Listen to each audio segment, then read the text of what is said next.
Halo pemirsa JPR TV dari Sabang sampai Merauke, dari Miangas hingga Pulau Rote. Bertemu lagi bersama saya Muna Azharinisa dalam program Kominfo Newsroom.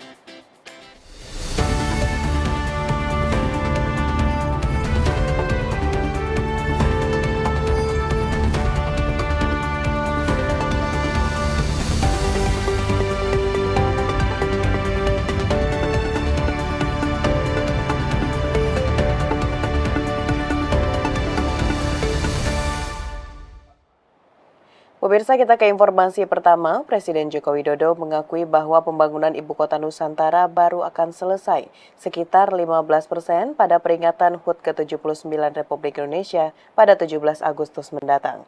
Presiden menegaskan dirinya menunggu kesiapan infrastruktur sebelum berkantor di IKN.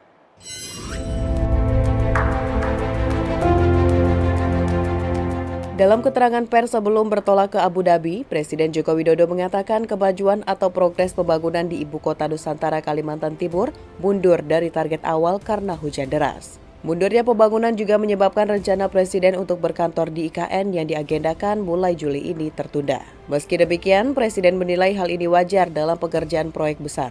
Ia meminta semua pihak tak berekspektasi keseluruhan pembangunan akan selesai pada peringatan HUT RI ke-79 digelar di IKN.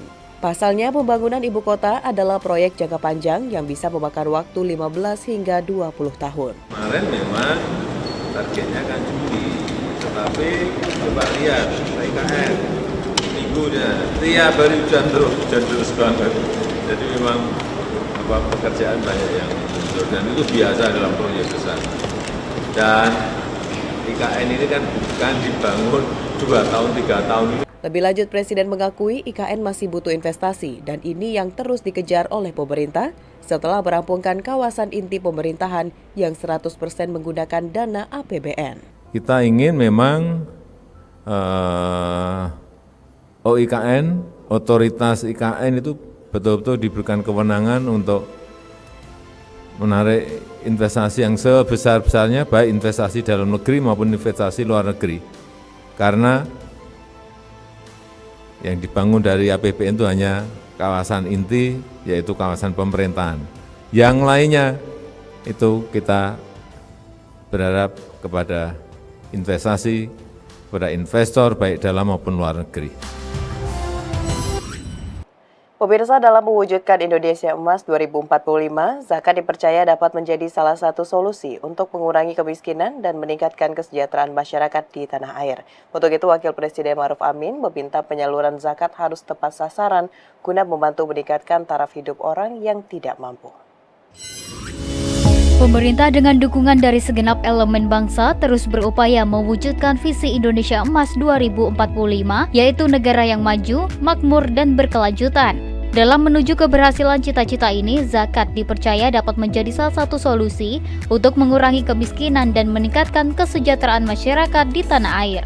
Untuk itu, Wakil Presiden Ma'ruf Amin mendorong adanya langkah-langkah strategis dalam tata kelola dan regulasi penyaluran zakat. Hal ini dilakukan agar penyaluran zakat tepat sasaran dan mampu menjawab dinamika kebutuhan masyarakat.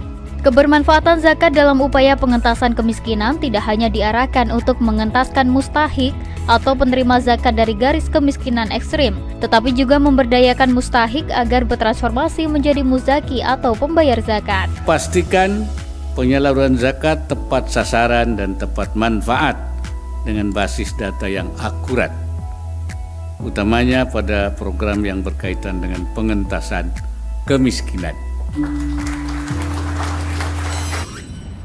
Kita ke informasi lainnya, pemirsa. Dalam rangka meningkatkan public awareness dan public engagement dalam membangun ketahanan nasional, Badan Nasional Penanggulangan Terorisme membentuk Paguyuban Anti Teror Indonesia sebagai referensi bagi para pihak yang berkontribusi dalam upaya pencegahan terorisme di Indonesia.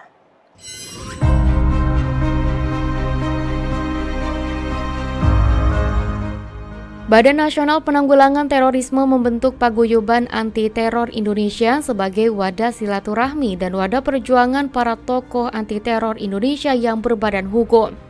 Kepala BNPT Komjen Pol Riko Amelza Daniel memandang pengalaman, pengetahuan, dan koneksi yang dimiliki berbagai tokoh Polri, TNI, aparatur sipil negara, serta masyarakat yang memiliki syarat pengalaman di bidang penanggulangan terorisme merupakan kekuatan penting yang diperlukan negara sebagai referensi bagi para pihak yang berkontribusi dalam upaya pencegahan terorisme. Maka dari itu, dalam kesempatan tersebut dilaksanakan pengukuhan perwakilan pembina, pengurus, dan anggota PATI yang diharapkan dapat mendukung dan memperkuat pelaksanaan strategi serta kebijakan nasional penanggulangan terorisme di Indonesia. Menteri Koordinator Bidang Politik, Hukum, dan Keamanan Hadi Cahyanto juga turut mengapresiasi upaya BNPT dalam menanggulangi upaya aksi terorisme melalui Paguyuban Anti Teror Indonesia yang diharapkan dapat berkontribusi aktif dalam mendukung BNPT untuk mengatasi ancaman terorisme.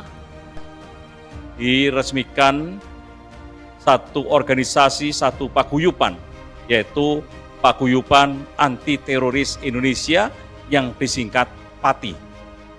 Dengan harapan PATI ini bisa menjadi satu paguyuban yang bisa memberikan kontribusi kepada BNPT terkait dengan bahaya-bahaya atau masukan-masukan untuk kebaikan lembaga, yaitu Badan Nasional Penanggulangan Teroris.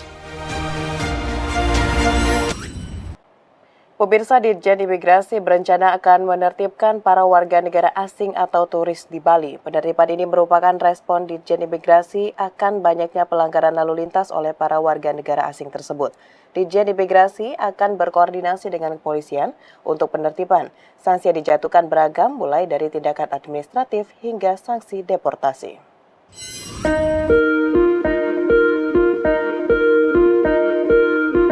Banyaknya turis asing yang berulah dalam berkendara di sejumlah area wisata di Bali, Ditjen Imigrasi dan Kepolisian merespon dengan rencana menggelar razia gabungan. Ketua Tim Pengawasan, Direktorat Pengawasan dan Penindakan Keimigrasian, Arif Eka Rianto, dalam press briefing di kantor Ditjen Imigrasi, menyebutkan akan memberikan tindakan administratif bagi turis asing yang melanggar lalu lintas. Sanksi administratif bagi turis asing berupa deportasi dan pembatalan izin tinggal di Indonesia. Meski belum disebut kapan razia gabungan akan digelar, namun razia gabungan Ditjen Imigrasi dan Kepolisian akan diberi nama Sandi Operasi Bali Becik. Pemirsa, usai jeda pariwara, kami akan kembali dengan informasi lainnya. Tetaplah bersama Kominfo Newsroom.